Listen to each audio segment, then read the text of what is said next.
Bapa Surgawi, Bapa yang kami kenal di dalam nama Tuhan Yesus, kami mengucap syukur dan terima kasih buat kebaikan dan kemurahan daripada Tuhan, sehingga pada pagi yang ini diberikan kesempatan yang baik untuk beribadah kepada Tuhan, yaitu menyenangkan hati Tuhan melalui penyembahan pujian pada pagi hari ini. Kiranya Tuhan menerima sebagai ukupan upah yang berbau. Terima kasih, di saatnya Tuhan, kami akan menyiapkan piring hati kami untuk menerima makan rohani pada pagi hari ini. Kami urapan daripada Roh Kudus, urapi dan berkati firman-Mu, urapi dan berkati segenap umat-Mu yang ada. Urapi hamba-Mu, izinkan hamba-Mu untuk menyampaikan firman-Mu pada pagi hari ini. Urapi hamba dari ujung rambut sampai telapak kaki, sembunyikan hamba di belakang salib. Terima kasih Tuhan, kami beritakan firman Allah pada pagi hari ini di dalam nama Tuhan Yesus Kristus, Juru Selamat kami. Haleluya, amin. Shalom Ibu Bapak, selamat pagi.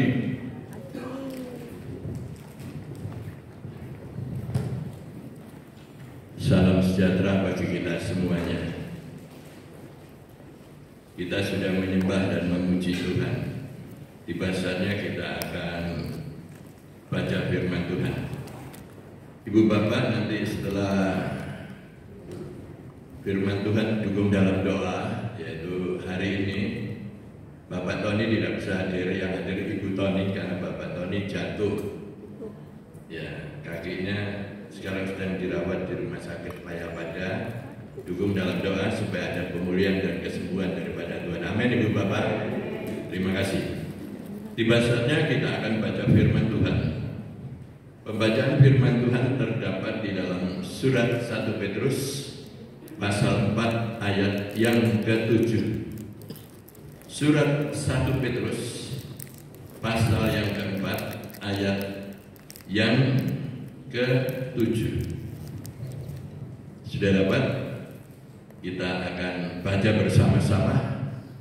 Kita akan mengaminkan bersama-sama. 1 Petrus pasal 4 ayat yang ke-7. 2, 3. Kesudahan segala sesuatu sudah dekat.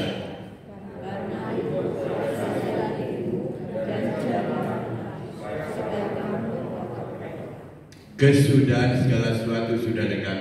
Karena itu kuasailah dirimu dan jadilah tenang supaya kamu dapat berdoa. Amin.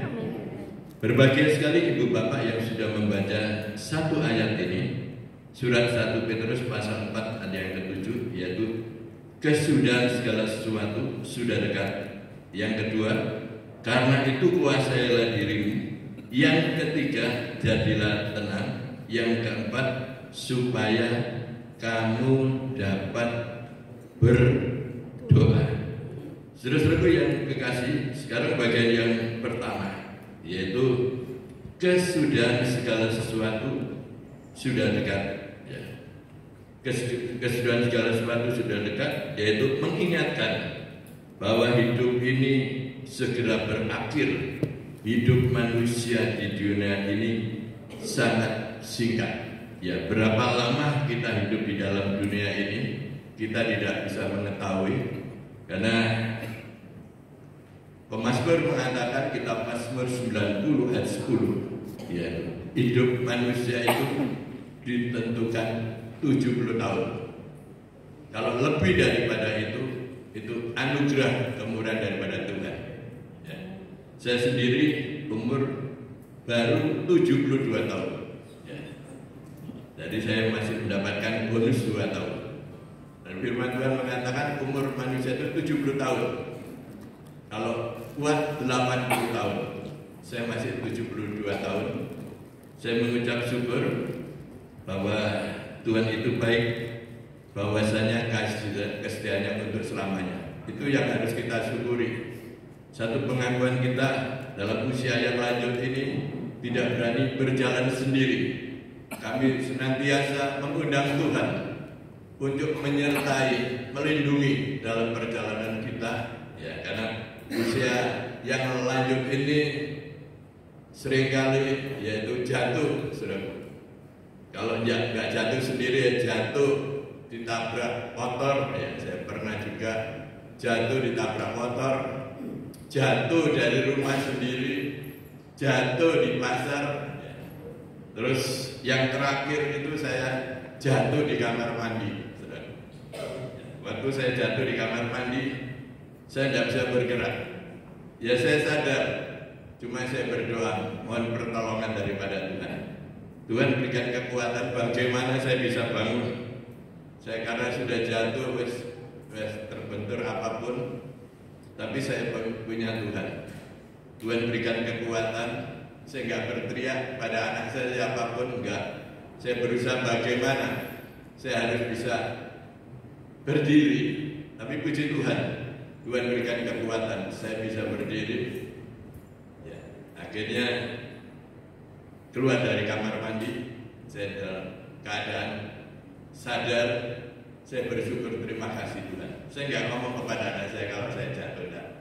Saya cuma ngomong kepada Tuhan, terima kasih Tuhan bahwa Engkau baik, bahwasanya Engkau selamat. Inilah hidup orang yang lanjut usia. Kalau tidak hati-hati, ya seperti itu jadinya. Tapi saya bersyukur firman Tuhan mengatakan, apabila engkau jatuh, enggak sampai tergeletak. Ya, amin saudaraku. Tuhan akan mengangkatnya. Amin saudaraku. Yang lanjut usia. Saudaraku yang dikasihi oleh Tuhan, hidup manusia di bumi ini sangat singkat jika dibandingkan dengan kekekalan. Sekarang banyak ilustrasi yang menjelaskan betapa singkatnya hidup ini. Berapa lama sih kita hidup di dunia ini? Orang Jawa mengatakan mau mampir ngombe, ya, minum sebentar aja. Kita akan meninggalkan bumi ini kapan? Kita nggak tahu. Rahasia ilahi. Yang penting kita siap. Kapanpun Tuhan panggil kita siap. Ya. Karena di sini banyak ilustrasi yang menjelaskan betapa singkatnya hidup ini. Hidup ini seperti yaitu uang. Kehidupan manusia itu seperti uang. Coba kita lihat surat Yakobus pasal 4 ayat yang ke-14. Surat Yakobus pasal 4 ayat yang ke-14. Sedang kamu tidak tahu apa yang akan terjadi besok. Apakah arti hidupmu itu sama seperti uang yang sebentar saja kelihatan lalu lenyap? Firman Tuhan mengatakan, sedang kamu tidak tahu apa yang akan terjadi besok. Ya, kita tidak tahu. Ya. Yang terjadi nanti 1 jam ke depan juga kita tidak tahu. Itu rahasia ilahi. Ya. Sedang kamu tidak tahu apa yang akan terjadi besok. Apa arti hidupmu? Hidupmu itu sama seperti uap yang sebentar saja kelihatan lalu lenyap. Itulah kehidupan manusia. Bagaikan uap, begitu kelihatan sebentar itu sudah lenyap. Terus yang selanjutnya, hidup ini seperti awan. Ayub pasal 7 ayat 9 sampai 10. Kitab Ayub pasal 7 ayat 9 dan 10.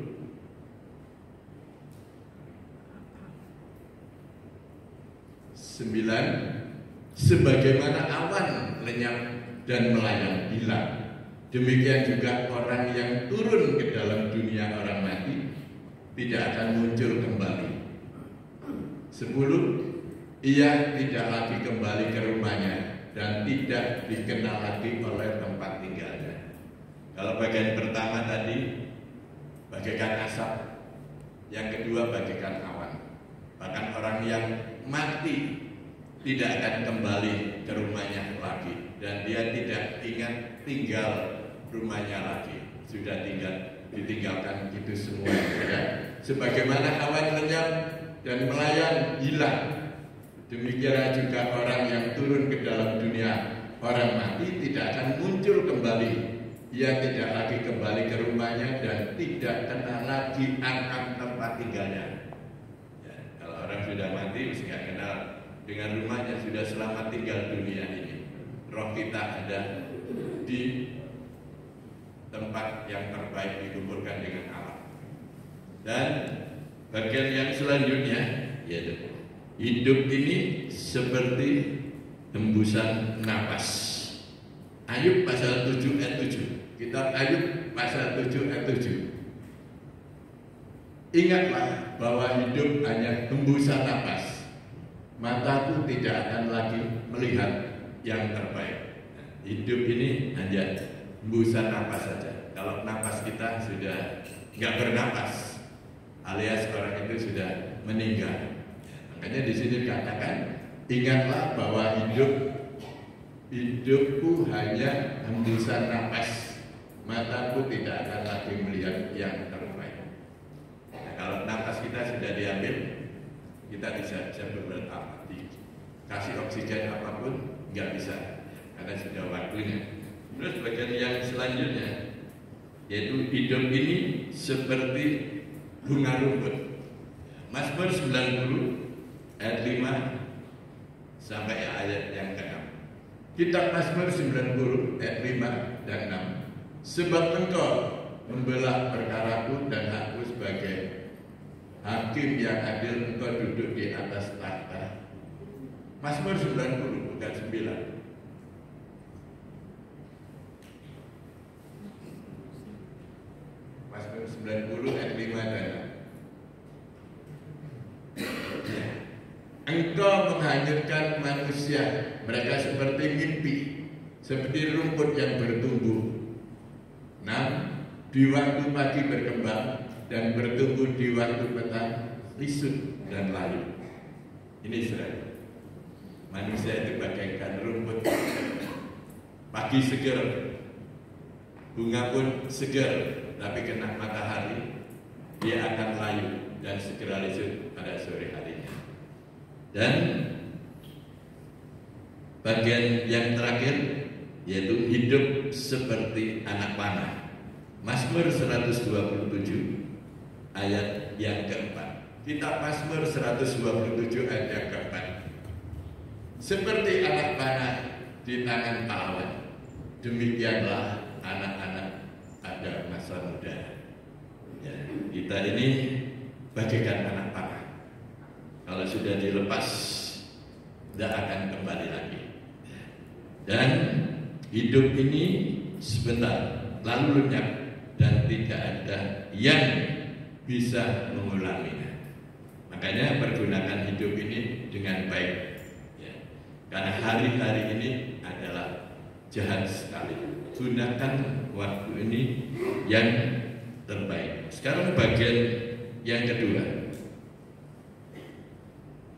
Bagian yang kedua, kalau tadi bagian pertama segala, yaitu kesudahan segala sesuatu sudah dekat. Sekarang bagian yang kedua, karena itu kuasailah dirimu. Bagian yang kedua, kuasailah dirimu. Yaitu kalau di dalam buah roh, di dalam surat Galatia pasal 5 ayat 23 bagian yang terakhir, buah roh itu adalah penguasaan diri. Kita baca Mazmur Amsal 16 ayat 32. Kitab Amsal 16 ayat yang ke-32. Orang yang sabar melebihi seorang pahlawan.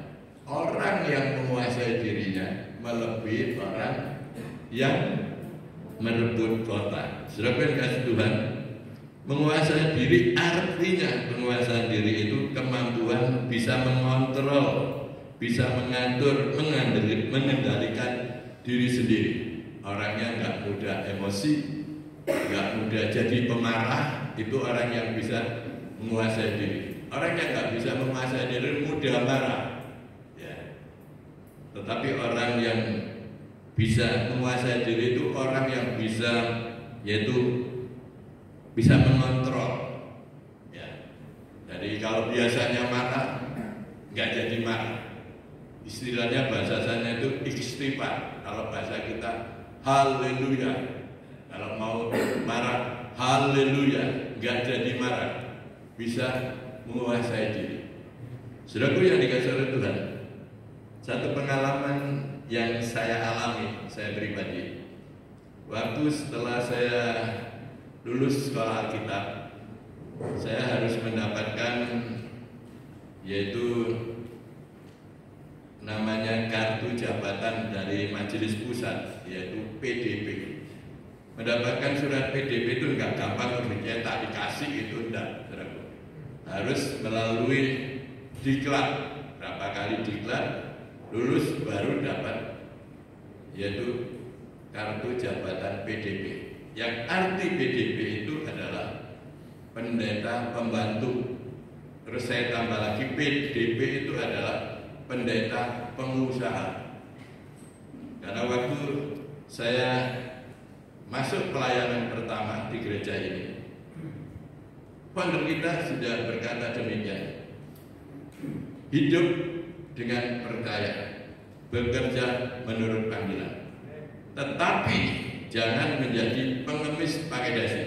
Saya ingatkan, kalau tidak bekerja jangan makan. Nah, berarti orang et labora, ya, sambil berdoa juga bekerja, ya. Itu saya lakukan, ya. Pada waktu itu saya di samping saya melayani di sini, saya juga harus bekerja, ya, bekerja menjadi pengusaha kecil lah, pengusaha besar punya pabrik dan usaha kecil. Yang penting saya bisa makan. Pada waktu itu senior kita juga usaha, ya. Pada waktu itu saya usaha di depan toko senior kita, ya. Senior kita jualan alat-alat tulis, tapi saya jualan di depannya pada waktu itu.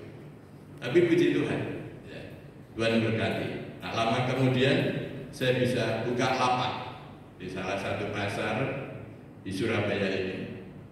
Lapaknya agak begitu besar, ya, saya jualan, ya, jual kosmetik apapun yang diperlukan ibu-ibu, ya, di pasar. Pada waktu itu hujan, karena saya hanya buka lapak, saya tutup dengan plastik, banjir lagi. Lalu apa yang terjadi setelah hujan itu reda? Plastik saya lipat semuanya.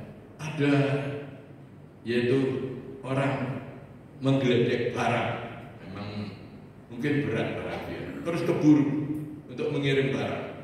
Lalu dia menabrak di lapak saya, wah, barang saya kosmetik jatuh di air itu. Terus, waduh, saya ini mau marah, tapi saya haleluya, saya bisa menguasai diri saya. Saya kira saya ambil semuanya. Orang itu pertama kali dia ngomong minta maaf, maaf Pak, saya tidak sengaja. Karena dia minta maaf, saya maafkan. Lalu dia pinjam uang ke temannya 50.000 untuk diberikan saya. Saya tidak mau, terima kasih deh, sudah ambil aja. Saya maafkan Pak. Saya harus bisa menguasai diri. Gak gampang, gak marah saya lihat barang saya, waduh kosmetik sudah kena banjir. Tidak tahu berapa kerugiannya, tapi saya tetap mengucap syukur. Saya bisa mengendalikan diri. Saya nggak marah, saya percaya Tuhan masih akan kembalikan yang terbaik. Amin, saudara. Kalau saya marah, jadi apa saudara? Tapi saya tidak marah. Yang kedua, pada saya waktu pulang, ya pulang dari usaha itu, naik motor saudara. Naik motor saya lewat jalan Banyurip. Saya mau belok ke Darmo Indah, karena supaya dekat rumah saya lewat sana. Dalam perjalanan saya ditabrak anak sekolah STM pada waktu itu. Wah, tidak pakai helm, jalannya buanter lagi, saya ditabrak dari belakang, saya jatuh. Puji Tuhan, saya lihat, waduh, sepeda wis nggak karuan ya, rumah tidak sedikit aja, cuma tidak rumah semuanya. Sepeda mereka juga rusak. Lalu saya dibangunkan orang. Saya mau marah, saya bisa mengendalikan diri. Haleluya. Saya tanya, punya SIM? Gak punya. KTP gak punya. Saya masih sekolah, dia nangis. Ya apa ini? Ke polisi saja. Ke polisi ya. Tidak mau dia menangis. Wah, pokoknya dia, maaf Pak, saya tidak sengaja. Bukan nggak sengaja ditabrak dari belakang. Untung saya nggak apa-apa pada waktu itu. Tapi apa yang terjadi sudah gini aja. Kalau kamu nggak mau tak ajak ke polisi, ke rumahmu. Saya beritahu orang tuamu supaya kamu diberi nasihat. Saya diajak ke rumahnya, saudara. Jauh. Ya, Manuan itu masih terus tidak tahu alamatnya rumah saya. Sampai di rumah, saya tunggu. Saya dipersilakan masuk, Pak. Saya masuk di rumah, saya duduk di tempat apa itu? Tempat duduk di rumahnya. Saya tunggu orang tuanya tidak datang. Lalu anak itu masuk, ambil celengan, dipecah celengan itu, uangnya geridik banyak. Sudah saya minta maaf, Pak, saya nggak bisa apa itu menolong bapak, motornya yang rusak ini. Saya ada sedikit uang kecil, saya katakan, wes nggak usah. Saya katakan nggak usah ya, lain hari jangan diulangi kembali. Ya, untung saya nggak apa-apa, cuma beset tak coba apa itu sepeda saya ya remah sedikit. Saya bisa mengendalikan diri, mengucap syukur. Kalau saya marah jadi apa? Nggak ada jalan keluarnya. Tapi saya mengucap syukur. Ya, saya bisa mengontrol diri kita, nggak mudah emosi, mengucap syukur di dalam segala. Amin, saudaraku.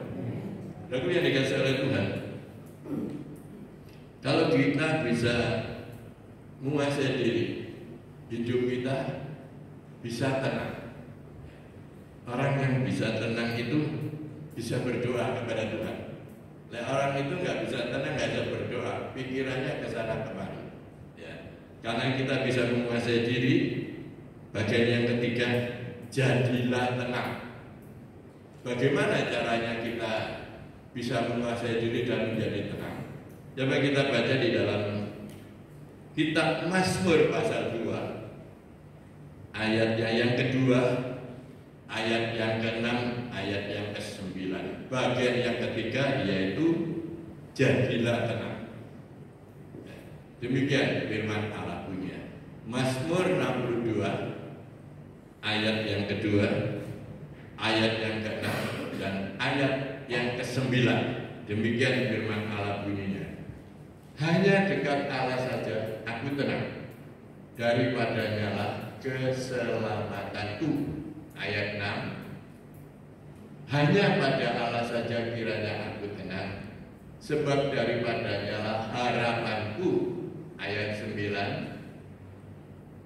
Percayalah kepadanya setiap waktu, hai umat, curahkanlah isi hatimu di hadapannya.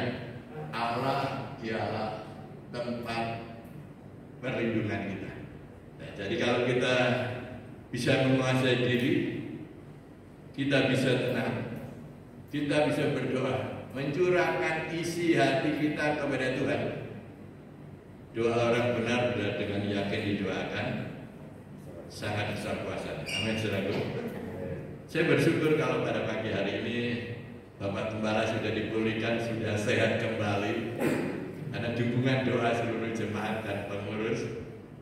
Ya, hari Senin kemarin Bapak Gembala kita telah dioperasi berjalan dengan lancar dan aman. Sehingga pemulihan saya ini sehat itu karena kemurahan daripada Tuhan. Amin, saudaraku. Kalau kita hidup tenang, berdoa sehati sepikir, doa orang benar dengan yakin didoakan, sangat besar kuasanya. Ya, amin, saudaraku. Makanya itu tenangkan hati saudara. Sekarang itu banyak orang yang gak tenang, gak bisa tidur, pikirannya kemana-mana. Ya. Coba kontrol diri saudara, periksa diri saudara, mendekatkan diri kepada Tuhan. Gak usah nyalakan satu dengan yang lain. Periksa diri kita masing-masing. Kalau sudah bisa tenang, sudah bisa berdoa. Firman Tuhan katakan, tinggallah di dalam aku. Firman-Ku, pribadi Allah adalah hati saudara. Permohonan doa saudara apapun yang saudara doakan, yakin Tuhan pasti akan kabulkan. Amin. Makanya kuncinya harus tenang. Ya. Tenang. Di Surabaya ada tempat tenang, tapi nggak menjual ketenangan itu. Ketenangan itu diberikan dengan cuma-cuma bagi orang yang percaya, yang selalu mendekatkan diri kepada Tuhan. Sekarang bagian yang keempat. Setelah kita tenang, yaitu bagian yang keempat, bagian yang terakhir, supaya dapat berdoa. Ya, karena doa, Seringkali saya katakan D itu duduk, O itu ngomong, A itu Allah. Ya, duduk ngomong kepada Allah. Ini saudara. Dan doa adalah gaya hidup orang yang percaya. Nah, setelah itu salah satu contoh yaitu doa berapa kali sih orang Kristen ini? Ya. Kalau kita melihat Daniel berdoa 3 kali, sehari 3 kali. Saudara sepupu kita kalau dia sembahyang 5 kali. Bagaimana dengan saudara saya? Setiap pagi, siang, sore atau malam atau setiap saat. Tapi Alkitab memberi contoh demikian. Yang pertama, gaya hidup orang percaya yaitu mengenai doa. Yaitu yang pertama, Tuhan Yesus memberikan teladan yaitu doa pagi. Mazmur pasal 1 ayat 35. Coba kita lihat. Yesus memberikan teladan pentingnya doa. Yaitu yang pertama doa pagi. Mazmur 1 ayat yang ke-35. Demikian firman Allah bunyi. Kitab Mazmur pasal 1 ayat 35. Mazmur pasal 1 maka Markus pasal 1 ayat 35.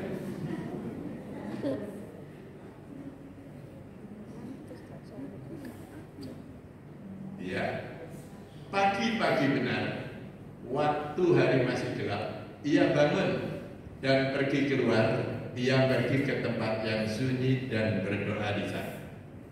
Ya, teladan yang terbaik. Tuhan Yesus memberi contoh pagi-pagi benar. Dia pergi ke tempat yang sunyi, ya, dan berdoa di sana. Sebelum dia menjalankan tugas pelayanan ke desa-desa, ke kota-kota, dia keluar ke tempat yang sunyi, berdoa kepada Bapaknya. Ya. Bagaimana dengan saudara saya? Apakah saudara pagi-pagi benar masih tidur? Ayo, kita bukan mengajar, mari kita belajar. Setiap pagi kita bangun pagi, berdoa sebelum kita menjalankan aktivitas pelayanan, bekerja, baik kuliah. Kita datang dulu kepada Tuhan, berdoa kepada Tuhan, mengucap syukur kepadanya bahwa sudah diberikan panjang umur, diberikan sehat, bisa menghirup udara yang segar. Bahkan saudara yaitu berdoa kepada Tuhan dan melibatkan setiap usaha pekerjaan lain apapun, tolong Tuhan libatkan di dalam pekerjaan. Karena hari-hari ini banyak orang yang mengeluh, baik pengusaha besar kecil pun banyak yang mengeluh. Tapi tolong libatkan Tuhan di dalam usaha, di dalam doa di waktu pagi. Karena pemazmur mengatakan, yaitu di dalam kitab Mazmur pasal 5 ayat 4, Tuhan mendengar seruan doa setiap pagi. Ini saya mengimbau ibu bapak yang berdoa di rumah, doalah dengan sungguh-sungguh. Karena Tuhan mendengar seruan doa setiap pagi. Libatkan yaitu doa Tuhan di dalam usaha pekerjaan pelayanan. Libatkan semua. Karena di dalam Roma 8 ayat 28, Allah turut bekerja untuk mendatangkan kebaikan. Ini pentingnya doa setiap pagi. Sekarang kita melihat lebih jauh lagi, yaitu Ayub juga berdoa pagi. Ayub pasal 1 ayat yang kelima. Kitab Ayub pasal 1 ayat yang kelima, demikian firman Allah. Setiap kali apabila hari-hari pesta telah berlalu, Ayub memanggil mereka dan menguduskan mereka. Keesokan harinya pagi-pagi bangunlah Ayub, lalu mempersembahkan korban bakaran, yaitu sebanyak jumlah mereka sekalian, sebab pikirnya mungkin anak-anakmu sudah berbuat dosa dan telah mengutuki Allah di dalam hati. Demikianlah dilakukan Ayub senantiasa. Ayub setiap pagi doa pagi, yaitu dia seorang imam di dalam rumah tangga. Dia mempunyai 10 anak. Setiap pagi dia memberikan persembahan untuk Tuhan, saudara, yaitu untuk 10 anaknya yang seringkali anaknya itu berpesta pora. Tetapi Ayub ini memohonkan kepada Tuhan supaya ke-10 anaknya ini mendapatkan pengampunan. Dia memberikan persembahan.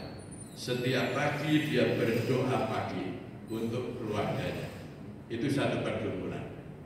Karena di dalam Ayub itu, di dalam Ayub pasal 7 ayat 1, hidup itu berat.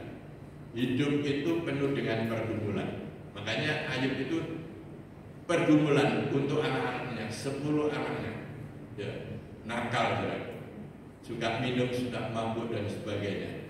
Sudah punya anak 1 aja yang nakal, bingung. Tapi Ayub ini tetap bergumul untuk keluarganya, sehingga Ayub mendapatkan kekuatan. Ujian apapun yang dialami, tapi Ayub tetap kuat. Karena apa? Melalui doa. Ya, kalau kita nggak berdoa, nggak kuat, saudara. Memang pemazmur mengatakan kemalangan orang benar itu banyak, silih berganti. Satu belum selesai, satu datang lagi. Satu belum selesai, satu datang lagi. Itu kehidupan, saudara. Tetapi Tuhan katakan, aku akan meluputkannya. Amin, saudara. Tuhan pasti akan tolong. Tuhan akan pasti memberikan satu jalan keluar untuk saudara dan saya. Nah, terus selanjutnya, contoh lagi, Ibu Hana yang mandul. 1 Samuel pasal 1 ayat yang ke-27, ayat yang ke-19 dan ayat yang ke-20. 1 Samuel pasal 1 ayat 27, 19 dan 27. Demikian firman Allah. 1 Samuel pasal 1 ayat 27, ayat 19 dan ayat yang ke-20. Demikian firman Allah bunyinya. Untuk mendapatkan anak, inilah aku berdoa, dan Tuhan telah memberikan kepadaku apa yang ku minta daripadanya. 19. Keesokan harinya bangunlah mereka pagi-pagi, lalu sujud menyembah di hadapan Tuhan. Kemudian pulanglah mereka ke rumahnya di Rama. Ketika Elkana bersetubuh dengan Hana istrinya, Tuhan ingat kepadanya. 20. Maka setahun kemudian mengandunglah Hana dan melahirkan seorang anak laki-laki. Ia menamai anak itu Samuel, sebab katanya, aku telah memintanya daripada Tuhan. Ini sudah hasil orang yang berdoa pagi. Ibu Hana ini, yaitu nggak bisa punya anak karena tertutup kandungannya, tapi dia bergumul kepada Tuhan, mohon kepada Tuhan setiap pagi. Apa yang terjadi waktu dia berdoa kepada Tuhan, memohon kepada Tuhan anak, karena kandungannya tertutup, nggak bisa punya anak. Tapi bagi Tuhan nggak ada perkara yang mustahil, karena dia berdoa dengan sungguh-sungguh. Waktu setelah dia berdoa pagi, waktu dia pulang ke rumahnya, waktu dia bersetubuh dengan suaminya, Tuhan ingat ya janjinya.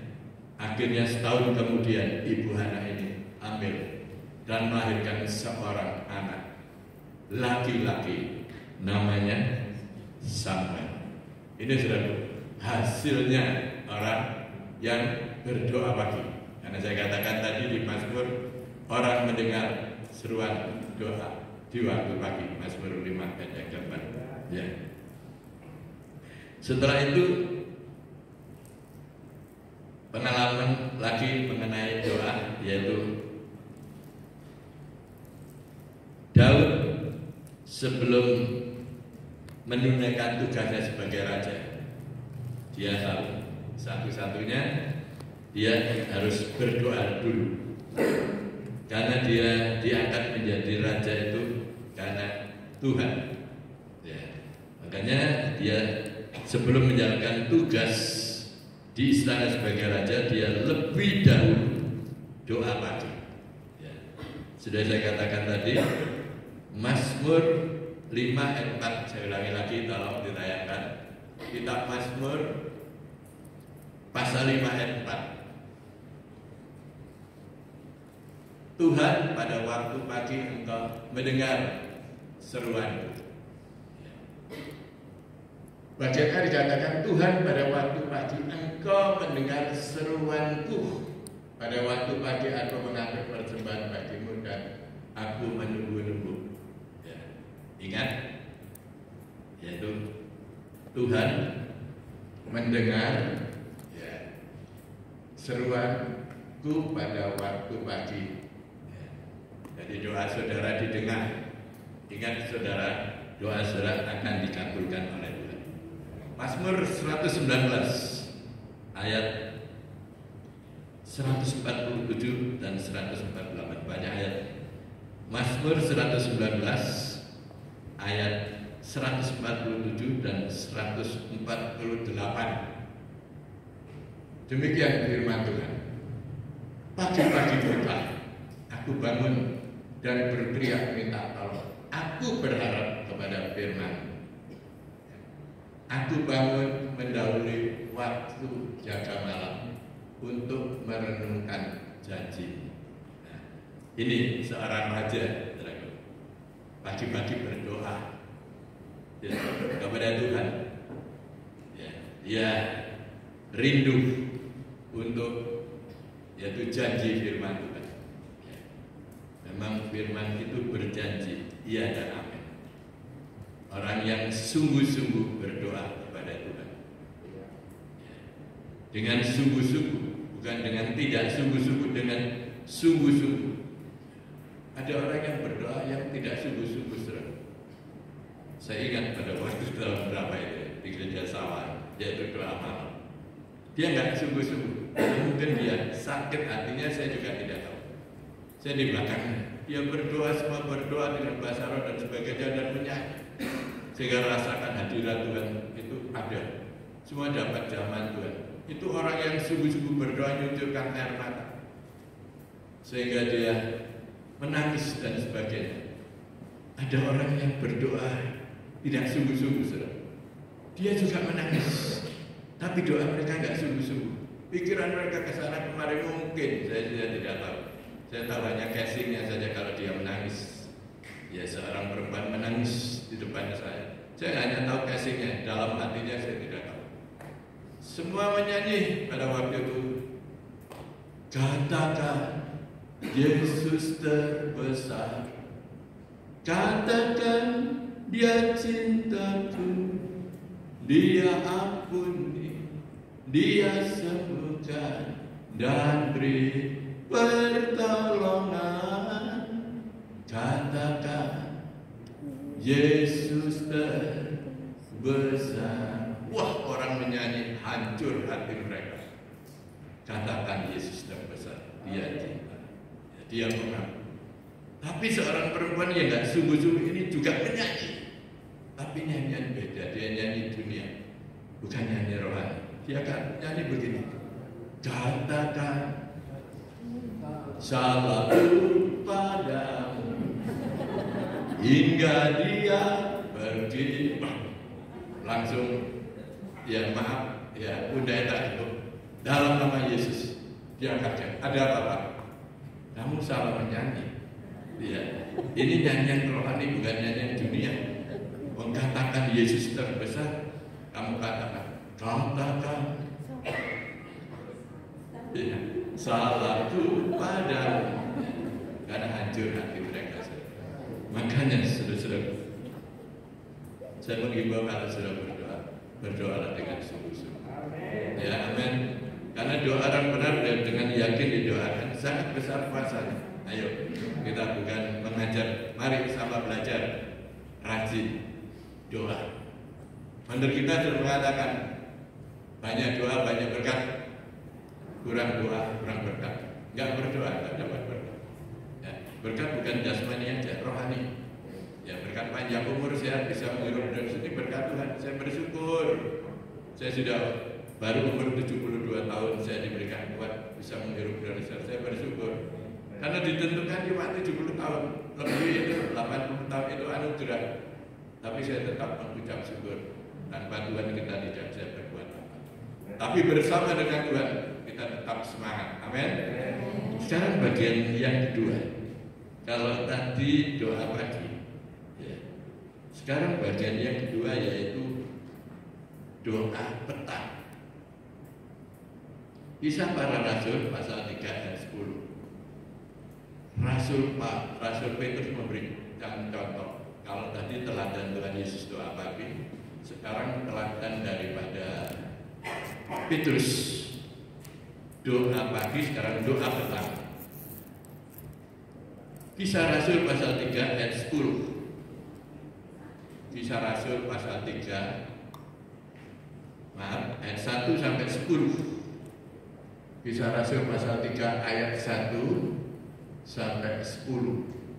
Pada suatu hari menjelang waktu sembahyang, yaitu pukul 3 petang, naiklah Petrus dan Yohanes ke bait Allah. Yang kedua, di situ ada seorang laki-laki yang lumpuh sejak lahir, sehingga yang harus diusung tiap-tiap hari. Orang-orang itu diletakkan dekat pintu gerbang bait Allah yang bernama Gerbang Indah untuk meminta sedekah kepada orang yang masuk ke dalam bait Allah. Yang ketiga, ketika orang itu melihat bahwa Petrus dan Yohanes hendak masuk ke bait Allah, ia meminta sedekah. Mereka hendak menatap dia dan Petrus berkata, "Lihatlah kepada kami."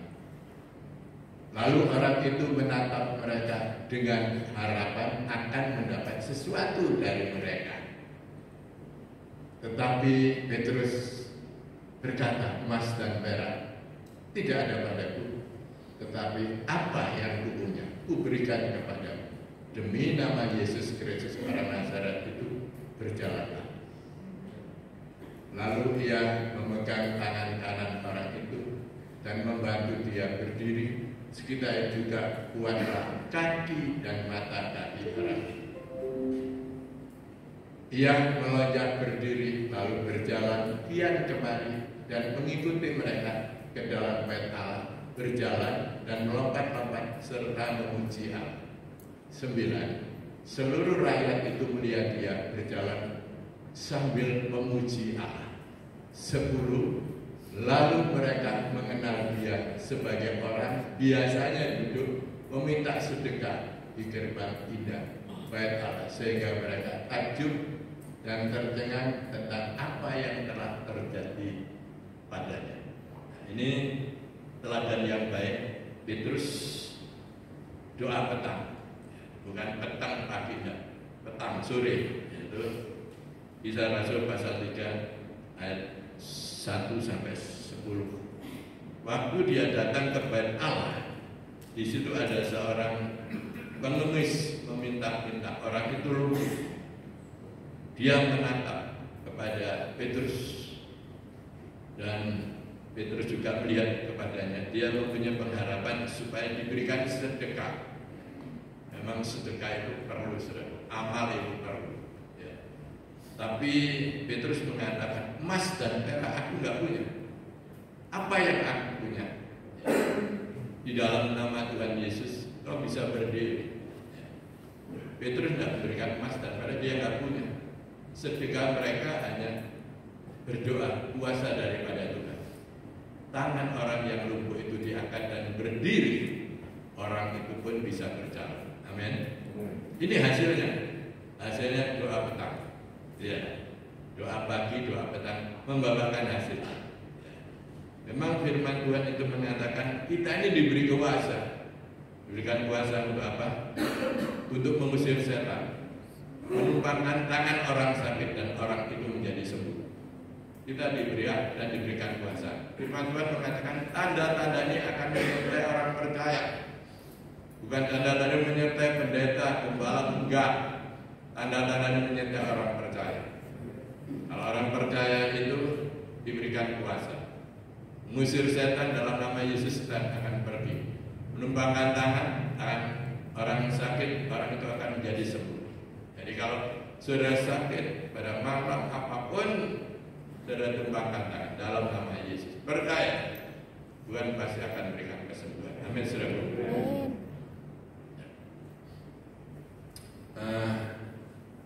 Berapa hari yang lalu, waktu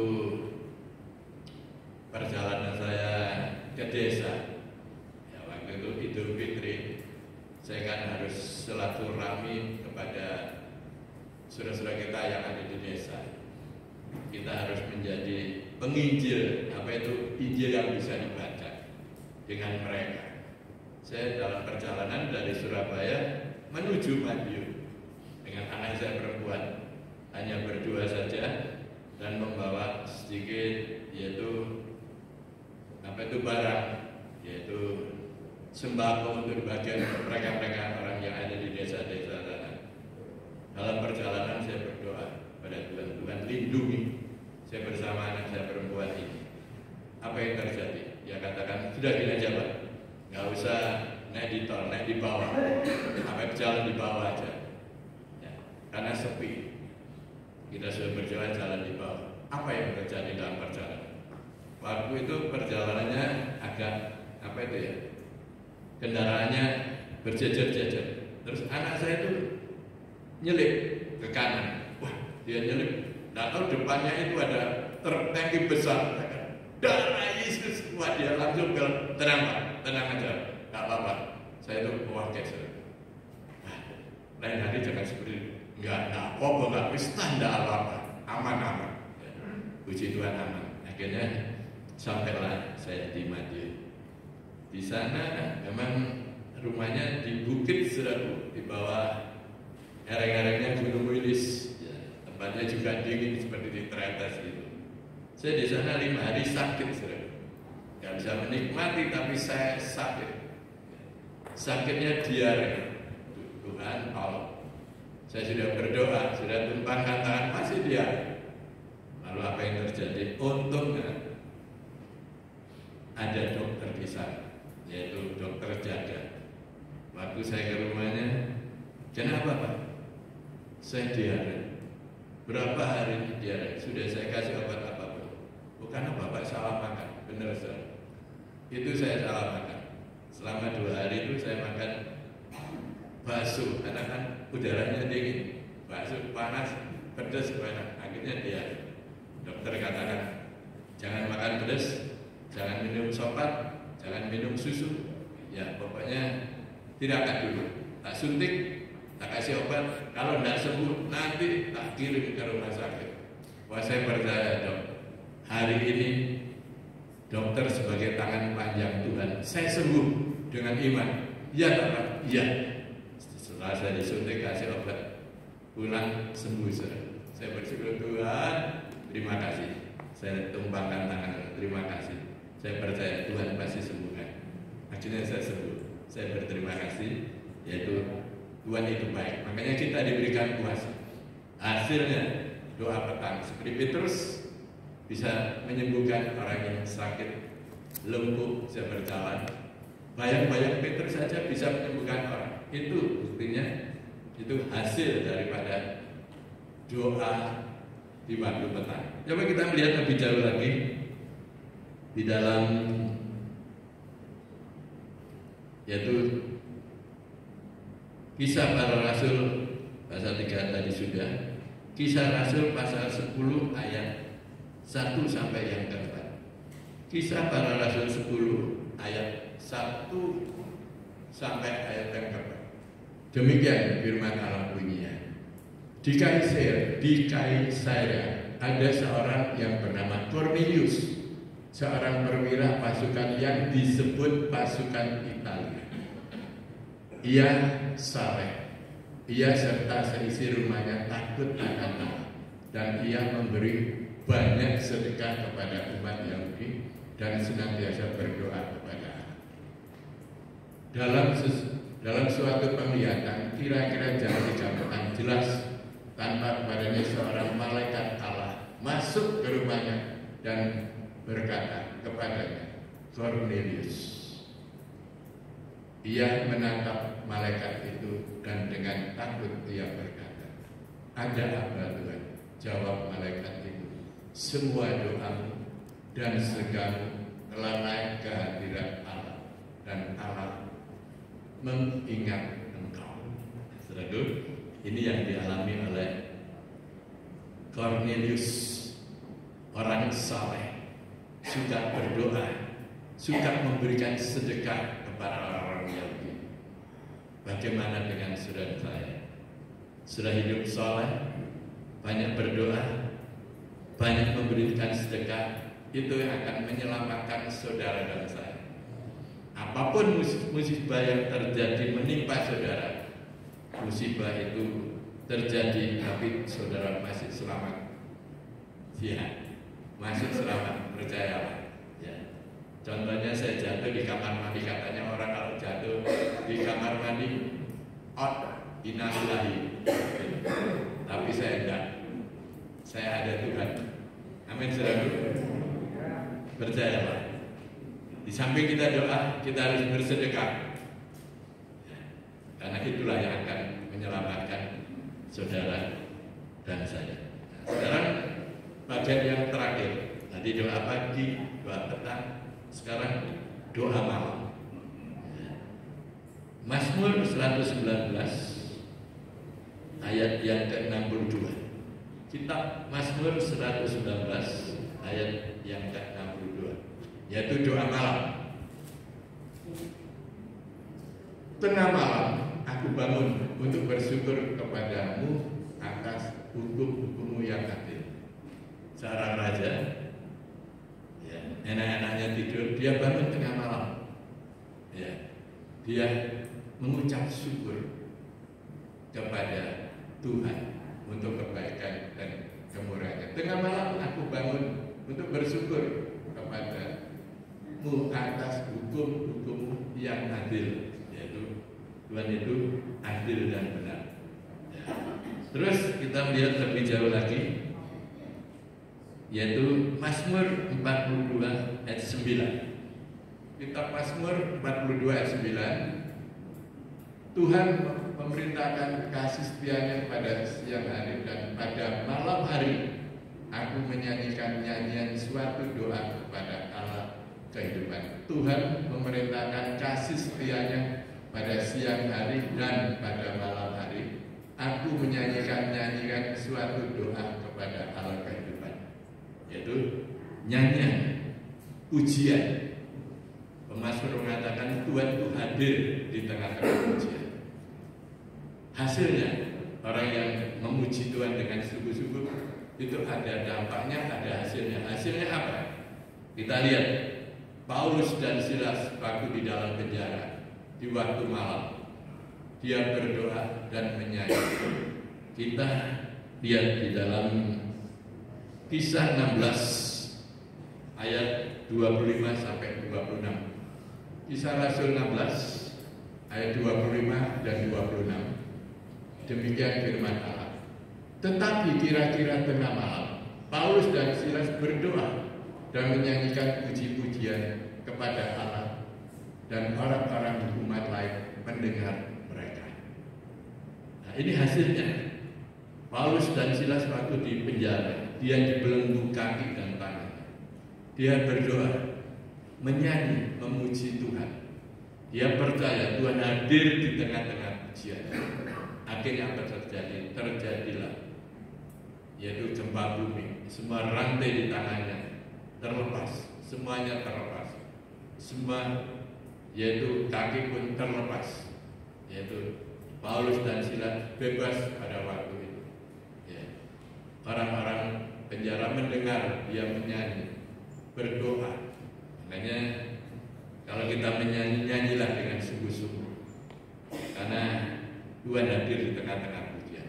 Kalau Tuhan sudah hadir di tengah pujian, hasilnya ya seperti Paulus dan Silas ini, ya belenggu-belenggu yang ada di tangannya terlepas semuanya. Ini hasilnya. Sekarang kita yang terakhir, yaitu Tuhan Yesus juga berdoa di bukit. Kita baca di dalam Lukas 6 ayat yang kedua. Injil Lukas pasal 6 ayat yang kedua. Tetapi beberapa orang Farisi berkata, "Mengapa kamu bersesuatu yang tidak diperbolehkan?" Keliru. Maaf. Keliru tulisan saya.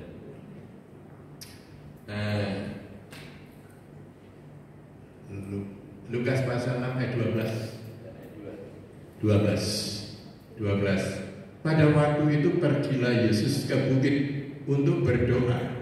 Semalam-malaman ia berdoa kepada Allah. Tuhan Yesus pergi ke bukit berdoa semalam-malaman, semalam suntuk ya kepada Allah. Nah, ini salah satu contoh, yaitu doa pagi, doa petang, doa malam, semua membawakan hasil. Ya, amin, saudaraku. Efesus pasal 6 ayat 18. Surat Efesus pasal 6 ayat 18, apa yang ditulis Rasul Paulus kepada sedang jemaat di Efesus. Efesus 6 ayat 18. Surat Efesus 6 ayat 18. Dalam segala doa dan permohonan, berdoalah setiap waktu di dalam roh, dan berjagalah di dalam doamu itu dengan permohonan yang tak putus-putusnya untuk segala orang kudus. Dari sini, yaitu dalam segala doa dan permohonan berdoalah setiap waktu dalam roh. Jadi berdoa setiap waktu itu ditentukan nggak pagi, siang, malam. Setiap waktu, setiap saat sudah ada waktu berdoa. Gunakanlah waktu itu berdoa kepada Tuhan dengan sungguh-sungguh. Coba kita tutup di dalam Filipi pasal 4 ayat 6 sebagai terakhir. Banyak ayat, maaf. Filipi 4 ayat 6. Demikian firman Allah bunyinya, janganlah hendaknya kamu khawatir tentang apapun juga, tetapi nyatakanlah dalam segala hal keinginanmu kepada Allah dalam doa dan permohonan dengan ucapan syukur. Ya, saudara nggak usah khawatir. Ya, saudara punya Tuhan. Permohonan dengan ucapan syukur aja Tuhan sudah tahu. Ya, Tuhan akan berkati, Tuhan akan kelimpah, memberikan limpah untuk saudara orang yang berdoa dengan sungguh-sungguh. Jangan berdoa dengan tidak sungguh-sungguh. Ya, karena hari-hari ini adalah jahat. Ya, bukan harinya yang jahat, tapi orangnya yang jahat. Ayo kita sungguh-sungguh, kita bukan mengajar, tapi kita sama-sama belajar. Kita naikkan satu pujian. Mari kita sama-sama panggil berdiri. Oh haleluya.